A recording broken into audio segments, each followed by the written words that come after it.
எல்லாருக்கும் நமஸ்காரம். ஒரு புத்தரோடையோ இல்லை அகத்தியரோடையோ ஒரு நாள் இருக்க உங்களுக்கு வாய்ப்பு கிடைச்சா அதை விடுவீங்களா?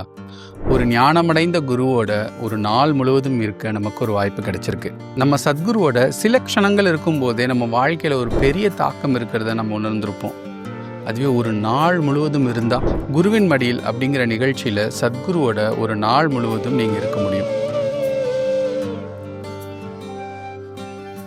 இது தமிழ் மக்களுக்கான பிரத்யேகமான நிகழ்ச்சி. நீங்கள் தமிழ்நாட்டில் எங்கே இருந்தாலும் உங்கள் ஊரில் இருந்தே இந்த நிகழ்ச்சியில் கலந்துக்கலாம். இதே நிகழ்ச்சி ஆங்கிலத்தில் எக்ஸ்டசி ஆஃப் என்லைட்டன்மெண்ட் அப்படிங்கிற பேரில் உலகம் முழுக்க நடந்தது.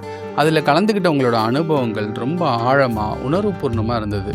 இதில் நீங்கள் புதுசாக எதுவும் பயிற்சி கற்றுக்க போகிறதில்ல. சத்குருவோட அருளில், அளப்பரிய கருணையில், அந்த ஆனந்த பெருவெளியில் ஒரு நாள் முழுவதும் இருக்கிறதுக்கான வாய்ப்பு. உங்கள் விழிப்புணர்வை நீங்கள் இன்னும் ஆழப்படுத்தணும்னு நினச்சாலோ, பக்தியில் கரைஞ்சு போகணும்னு உங்களுக்கு நோக்கம் இருந்தாலோ, இல்லை சும்மா சத்குரு கூட இருக்கணும்னு ஆசை இருந்தாலோ இந்த வாய்ப்பை தவற விட்டுறாதீங்க. நம்ம தமிழ் மக்களுக்கு ஒரு குருவோட பெருமையை புதுசாக சொல்ல தேவையில்லை. பல ஆயிரம் வருஷத்துக்கு முன்னாடி திருமூலரே குருவே சிவம் என்றனன் நந்தி அப்படின்னு சொல்லியிருக்காரு. குருவும் சிவமும் வேற வேற இல்லைன்னு ஆழமாக உணர்ந்த கலாச்சாரத்தில் நம்ம வாழ்ந்துட்டு இருக்கோம். இது வாழ்க்கையில் தவற விடக்கூடாத ஒரு நாள்.